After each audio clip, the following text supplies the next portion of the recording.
Francis Fukuyama seemed more convinced than ever that modernity is a very powerful freight train that will not be derailed by recent events, however painful and unprecedented. Democracy and free markets will continue to expand over time as the dominant organizing principles for much of the world. As late as 2008, Fareed Zakaria could declare in his much-cited book, The Post-American World, that the rise of the rest is a consequence of American ideas and actions, and that the world is going America's way, with countries becoming more open, market-friendly, and democratic, their numerous poor slowly being absorbed into productive and growing economies. Such beliefs in historical inevitability, however, can no longer be sustained, nor can the selective histories they were based on. The extraordinary hegemonic power of naive ideas helped them escape rigorous examination when the world could still be plausibly presented as going America's way, and modernity's freight train appeared to be unloading its goodies in the remotest corners of the globe. A long economic crisis, followed by the nihilistic violence of ISIS, the implosion of nation-states in North Africa and the Middle East, the rise of far-right movements at home, igniting such disasters as Trump's victory, have now plunged political and media elites in the West into stunned bewilderment. The op-ed pages of Anglo-American newspapers on any given day are still awash with cliches about the waning of Western power and/or will, and the urgent need to reassert it. Nevertheless, we are now entering an era of frank admissions and blunt reckonings, for it is blindingly clear that, so far, the 21st century has been a rotten one for the Western model, as even John Micklethwaite and Adrian Wooldridge, editors at The Economist, have written. Unable to discern a rational design in worldwide mayhem, many intellectuals seem as lost as politicians today, their concepts and categories sounding more and more like ineffectual jargon.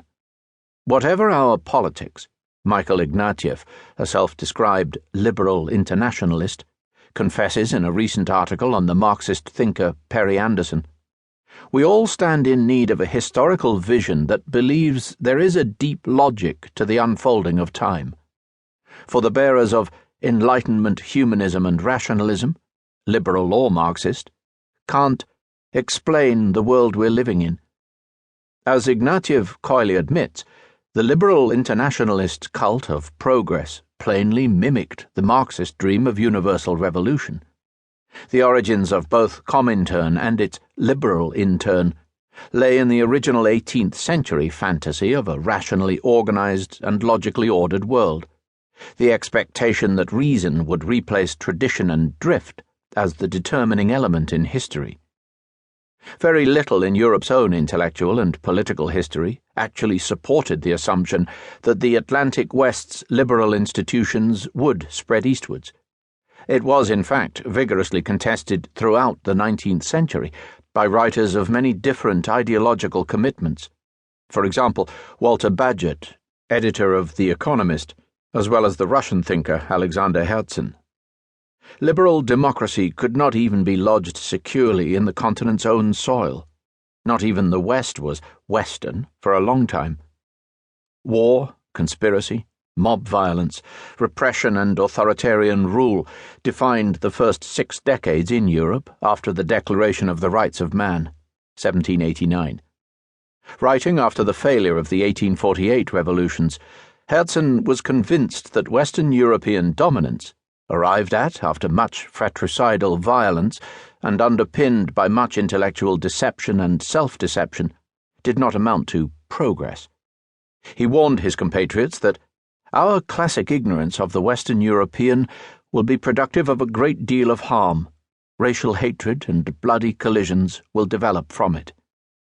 The brutality that Herzen saw as underpinning Europe's progress turned out in the 20th century to be a mere prelude to the biggest bloodbath in history, 2 world wars and ferocious ethnic cleansing that claimed tens of millions of victims. In her 1950 preface to The Origins of Totalitarianism, Hannah Arendt admitted that not only